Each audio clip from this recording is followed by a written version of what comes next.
everyone.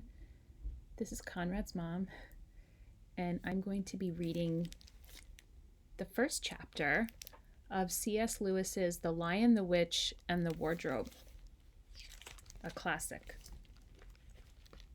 Okay. Chapter 1. Lucy looks into a wardrobe. Once there were 4 children, whose names were Peter, Susan, Edmund, and Lucy. This story is about something that happened to them when they were sent away from London during the war because of the air raids. They were sent to the house of an old professor who lived in the heart of the country, 10 miles from the nearest railway station and 2 miles from the nearest post office. He had no wife, and he lived in a very large house with a housekeeper called Mrs. Macready and 3 servants. Their names were Ivy, Margaret, and Betty, but they do not come into the story much. He himself was a very old man with shaggy white hair, which grew over most of his face, as well as on his head, and they liked him almost at once. But on the first evening, when he came out to meet them at the front door, he was so odd-looking that Lucy, who was the youngest, was a little afraid of him, and Edmund, who was the next youngest, wanted to laugh and had to keep on pretending he was blowing his nose to hide it. As soon as they had said good night to the professor and gone upstairs on the first night, the boys came into the girls' room, and they all talked it over. "We've fallen on our feet, and no mistake," said Peter. "This is going to be perfectly splendid. That old chap will let us do anything we like." "I think he's an old dear," said Susan. "Oh, come off it," said Edmund, who was tired and pretending not to be tired, which always made him bad-tempered. "Don't go on talking like that." "Like what?" said Susan. "And anyway, it's time you were in bed." "Trying to talk like mother," said Edmund. "And who are you to say when I'm going to bed?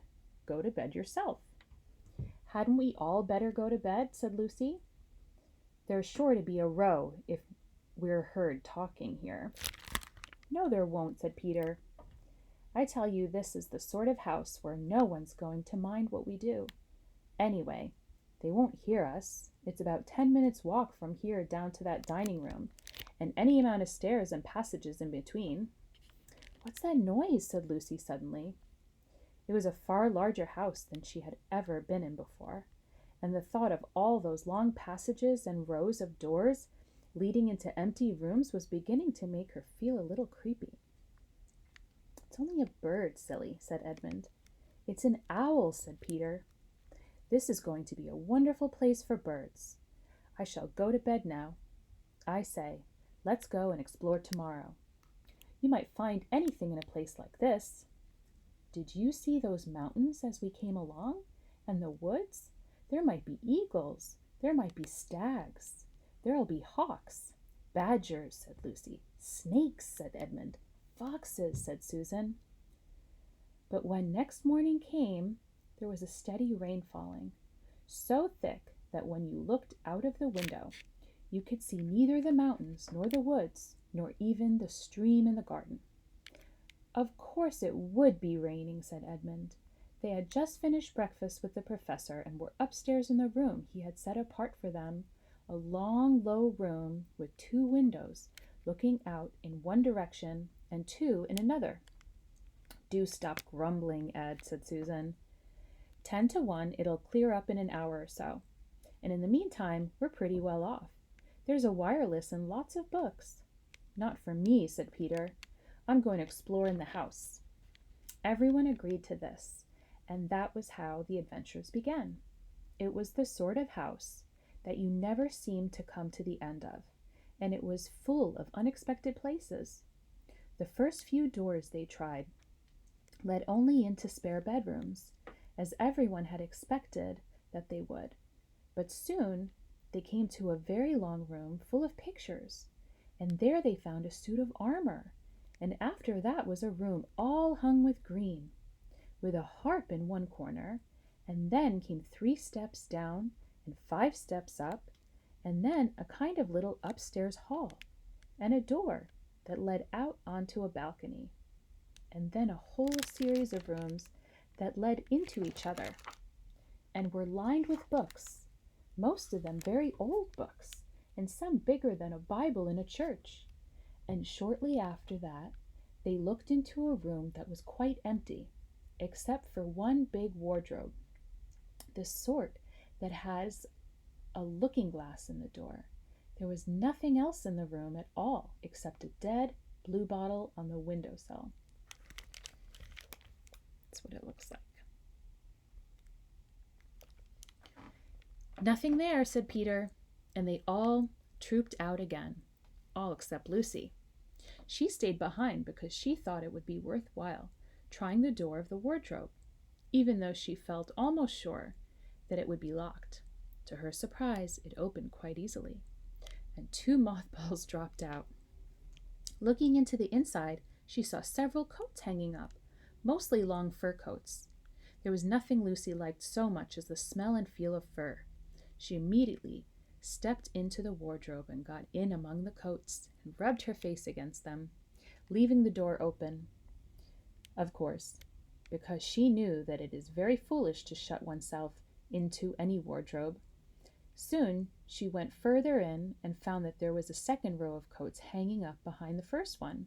It was almost quite dark in there, and she kept her arms stretched out in front of her so as not to bump her face into the back of the wardrobe. She took a step further in, then 2 or 3 steps, always expecting to feel woodworking against the tips of her fingers. But she could not feel it. This must be a simply enormous wardrobe, thought Lucy, going still further in and pushing the soft folds of the coats aside to make room for her. Then she noticed that there was something crunching under her feet. I wonder, is that more mothballs? She thought, stooping down to feel it with her hands. But instead of feeling the hard, smooth wood of the floor of the wardrobe, she felt something soft and powdery and extremely cold. This is very queer, she said, and went on a step or 2 further. Next moment, she found that what was rubbing against her face and hands was no longer soft fur, but something hard and rough and even prickly. Why, it is just like the branches of trees, exclaimed Lucy. And then she saw that there was a light ahead of her, not a few inches away, where the back of the wardrobe ought to have been, but a long way off. Something cold and soft was falling on her. A moment later, she found that she was standing in the middle of a wood at night time, with snow under her feet and snowflakes falling through the air. Lucy felt a little frightened, but she felt very inquisitive and excited as well. She looked back over her shoulder, and there between the dark tree trunks she could still see the open doorway of the wardrobe and even catch a glimpse of the empty room from which she had set out. She had, of course, left the door open, for she knew that it is a very silly thing to shut oneself into a wardrobe. It seemed to be still daylight there. I can always get back if anything goes wrong, thought Lucy. She began to walk forward, crunch, crunch, over the snow, and through the wood toward the other light. In about 10 minutes, she reached it and found that it was a lamp post. As she stood looking at it, wondering why there was a lamp post in the middle of a wood, and wondering what to do next, she heard a pitter-patter of feet coming toward her. And soon after that, a very strange person stepped out from among the trees into the light of the lamp post. He was only a little taller than Lucy herself, and he carried over his head an umbrella, white with snow. From the waist upward, he was like a man, but his legs were shaped like a goat's. The hair on them was glossy black, and instead of feet, he had goat's hoofs. He also had a tail, but Lucy did not notice this at first, because it was neatly caught up over the arm that held the umbrella, so as to keep it from trailing in the snow. He had a red woolen muffler around his neck, and his skin was rather reddish too. He had a strange but pleasant little face, and a short pointed beard and curly hair, and out of the hair there stuck 2 horns, one on each side of his forehead. One of his hands, as I have said, held the umbrella. In the other arm he carried several brown paper parcels. What with the parcels and the snow, it looked just as if he had been doing his Christmas shopping. He was a fawn, and when he saw Lucy, he gave such a start of surprise that he dropped his parcels. "Goodness gracious me!" exclaimed the fawn. And that's chapter 1. Chapter 2, what Lucy found there, is the next chapter. I hope you enjoyed it. Bye, Conrad.